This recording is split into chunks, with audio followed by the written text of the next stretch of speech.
ലോകം ഉറങ്ങിക്കിടക്കുന്ന ഈ അർദ്ധരാത്രി ഇന്ത്യ അതിന്റെ ജീവിതത്തിലേക്കും സ്വാതന്ത്ര്യത്തിലേക്കും ഉണരുകയാണ്. സ്വതന്ത്ര ഭാരതത്തിന്റെ ആദ്യ പ്രധാനമന്ത്രി ജവഹർലാൽ നെഹ്റുവിന്റെ ഈ വാക്കുകളിൽ നിഴലിച്ചത് ഒരു രാജ്യത്തിന്റെ മുഴുവൻ ആഹ്ലാദവും പോരാട്ട വീര്യവുമായിരുന്നു.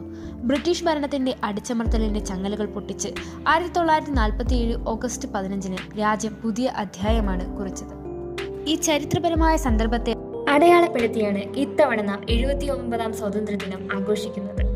സ്വതന്ത്ര ഭാരതത്തിനായി ജീവൻ ബലികഴിപ്പിച്ച ധീരയോദ്ധാക്കളെ സ്മരിക്കാനും രാജ്യത്തിന്റെ സ്വാതന്ത്ര്യ സമര ചരിത്രത്തെ ഓർക്കാനുമാണ് ഈ ദിനം വിപുലമായ പരിപാടികളോടെ ഇന്നും കൊണ്ടാടുന്നത്.